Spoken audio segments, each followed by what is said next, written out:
What's up everybody, and welcome to the Gipsy Danger Power Armor. As you could probably tell, this adds in a Gipsy Danger inspired power armor into Fallout 4. If you don't know, Gipsy Danger is from the movie Pacific Rim. It's one of the Jaegers in the movie and basically the main protagonist, assuming a robot can be a protagonist. The armor itself does look really good. The model is actually next level. It has a lot more going on than a lot of other power armors, like a little things sticking out here and there, and it feels much different. Some power armors feel like a retextured vanilla version. This one definitely has a unique feel to it and it's very cool that way. At first glance, my only complaint is something with the textures that's weird. It's really clear that some are like way higher quality than the other ones. So like the main chest piece is pretty low quality. It's not bad, but then if you look at like the shoulder blades, you can instantly tell like they're either a higher resolution or I don't know, something weird's going on there. All around, I think the armor looks really good, and in third person you could barely notice this. Maybe the mod author is just working on higher quality parts first and kind of just released it as is, so maybe in the future we'll get an update where the chest is on par with the shoulders. But with that, let's check out what you could do in the workbench.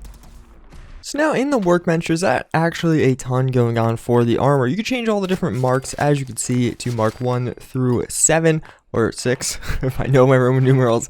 And then we also do have some different material mods. None of these actually change anything aesthetically about the armor. I imagine the mod author is going to add this in future updates. This is actually the same mod author as the Liberty Power Armor, which I forgot to mention in the beginning. Also a very good power armor mod, but did see a lot change after the power armor was released. So we'll probably get a few updates adding some of this kind of stuff in the near future, as well as we do have just normally the miscellaneous mods. Nothing too crazy again, so if you want to change it, I would definitely recommend upgrading it all the way, making a pretty reputable force. Unfortunately, it does have like a little glitch right there with some of the pieces. It only happened on some for me though, where it would, instead of listing like Mark VI, it would actually just show like C. You just saw it real quick there, but some of the pieces work fine, some of them don't, so I'm not really sure.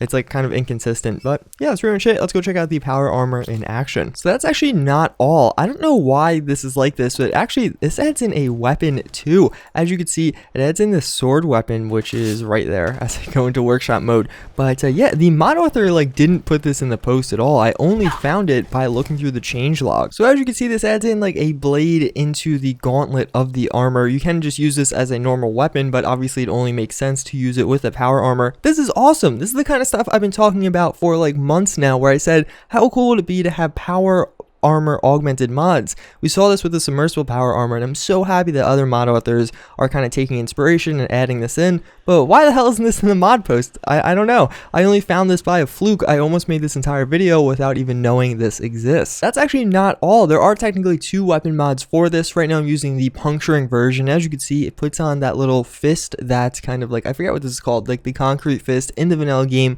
and it attaches it to the bottom of the power armor. And this is so cool. I hope maybe we could have 2 of these. I would love to have like a dual wielding action going on, but very cool. There is also another mod, the heating coil. It'll be in the exact same spot. I'm sure you guys get the idea. Now let's go actually use this and take down some enemies with our massive sword in our Jaeger. Also, here's a pretty good example. Just look at what it looks like when you walk in this power armor, and just this is what I was saying in the beginning about how it feels so very different than other power armors. Like when you walk around in this, you don't feel like you're in a normal power armor. It has a totally custom and unique feel, which I feel like a lot of power armor mods try to do but don't really get down just right. This one is definitely hitting the nail on the head with that, and all around just looks really cool.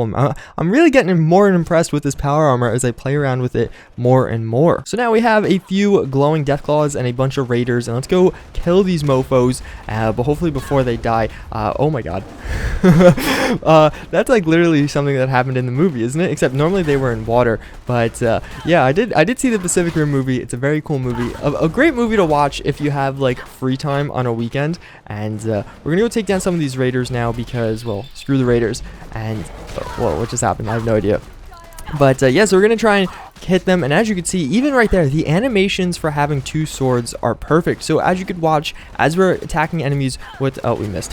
As we're attacking enemy, well, yeah, this thing does a lot of damage, like 250 damage per hit, and doesn't help the death claws are pretty much murdering everyone. But when you actually use the sword, as you can see, I'm actually hitting with the other hand, but you could just literally model a sword onto the other hand, not even have to change any animations, and everything would work almost perfectly. And we're gonna get tanking down yet again. This raider is trying to get some free shots off on me. Let's actually take down this Deathclaw though. Enough's enough. This is the closest thing we do have to Kaiju in the Commonwealth. And, well, actually we do have that Godzilla mod. that would be an interesting thing to check out with this. So let's take out both of these guys. I think we could do it in one fatal swoop. And yeah, we're going to get a few hits. That guy actually took quite a few more hits than I thought he would. And as you can see, we're going to do a nice uppercut on the Deathclaw there. And did we just finish him off? Yeah, yep. Definitely finished him off. So let's actually check this out in first person. As you can see, this thing looks badass. And let's actually just kill her. She's not doing too much to me. And there you go, a nice little uppercut. It does look pretty, not low quality, but you can definitely tell that the sword itself isn't as high quality. Obviously, you can't really tell that in third person, and that's the way to experience this mod, as I just get shot at. But it definitely could use a little bit of a texture bump up in first person for the sword, but in third person, not a problem. And all around, just it's so cool. I'm so happy if the mod author is watching this. I try and act like I'm talking to the mod author, but I'm so happy you added this weapon. I hope you add more in the future, even ones not from the movie.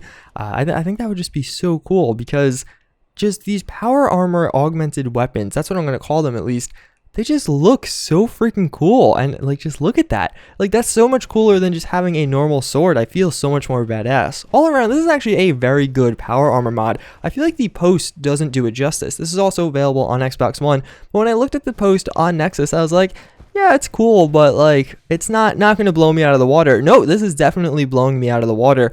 This looks very good. And again, the only two issues I did have were with that chest texture, which you could barely tell in third person. Like you can see right there, the chest, like the middle chest right around where like that little core is, does look a little bit lower quality than the sides, but that is not a huge deal at all. And the sword weapon definitely makes up for that. So as always, I thank you guys for watching. I do hope you enjoyed this video. I highly recommend you download this mod. Very cool power armor mod. Definitely gives you a very unique feel. And yeah, see you all next time. Later.